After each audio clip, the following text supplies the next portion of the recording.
Olá, alunos! Sejam bem-vindos a mais uma aula do curso sobre impedimento e suspeição no Código de Processo Civil. Nesta aula, estudaremos os parágrafos 6º e 7º do artigo 146 do referido Código. Como de costume, nós começamos a aula aqui lendo o dispositivo legal. Quanto ao parágrafo 6º, é estabelecido aqui que, reconhecido o impedimento ou a suspeição, o tribunal fixará o momento a partir do qual o juiz não poderia ter atuado. Então, reconhecido o impedimento ou a suspeição, o tribunal fixará o momento a partir do qual o juiz não poderia ter atuado. E faremos também aqui a leitura do parágrafo 7º, considerando que ele está muito interligado aqui com esse parágrafo 6º, tá? Diz aqui que o tribunal decretará a nulidade dos atos do juiz, se praticados quando já presente o motivo de impedimento ou de suspeição.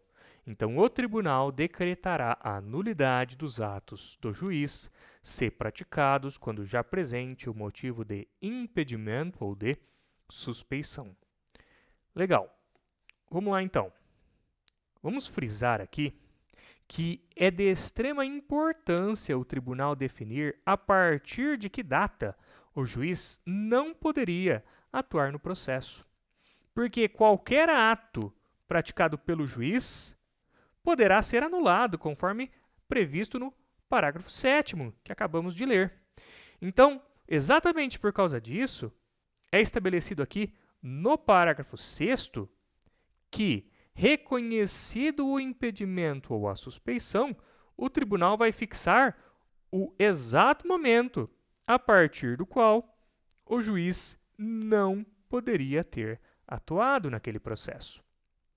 Veja que, conforme disposto aqui nesse parágrafo 7º, se o ato tiver sido praticado quando já presente, vamos destacar isso aqui, quando já presente o motivo de impedimento ou de suspeição, o tribunal ele vai decretar o quê? A nulidade daquele ato.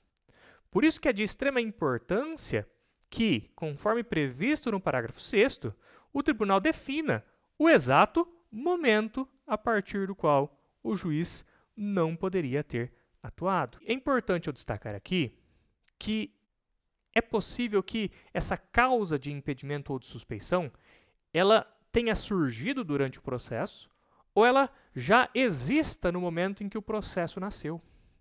Vamos aqui para a situação hipotética 1.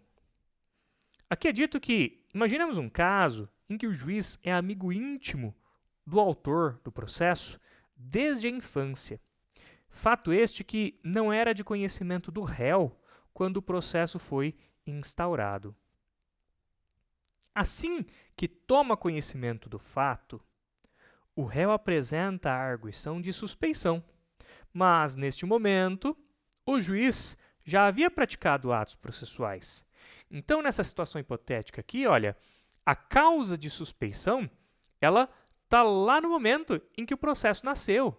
Ela já existia quando o processo nasceu, porque o juiz ele já era amigo íntimo daquela parte.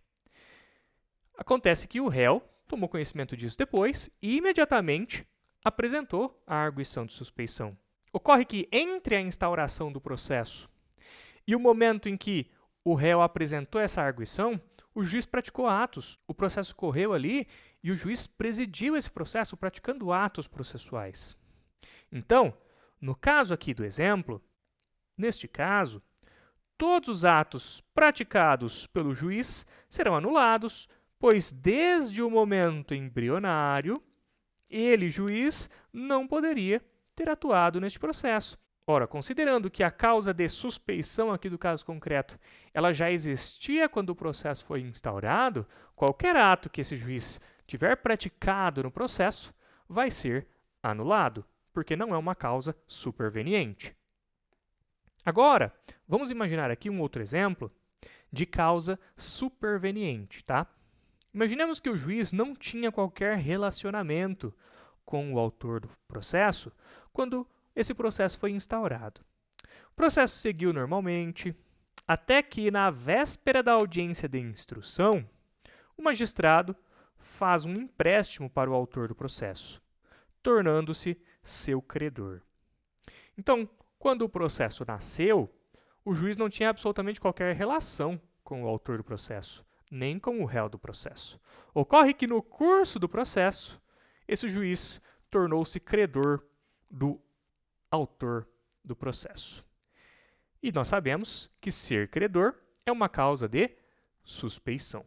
Dias depois, o réu descobre isso. Então, dias depois, o réu descobriu que o juiz se tornou credor do autor e imediatamente apresenta a arguição de suspeição.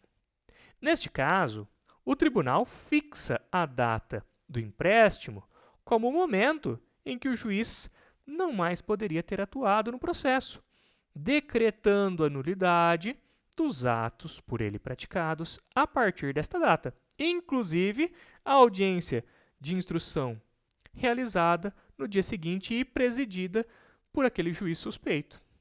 Então, nós temos aqui um exemplo, olha, em que a causa de suspeição ela é superveniente. Ela surgiu durante o processo, no momento em que o juiz se tornou credor. E aqui, no caso concreto, o tribunal decidiu o seguinte, olha, tudo que o juiz praticou antes do surgimento da causa de suspeição está válido, mas a partir do momento em que ele se tornou credor do autor do processo, qualquer ato por ele praticado vai ser anulado. Perfeito?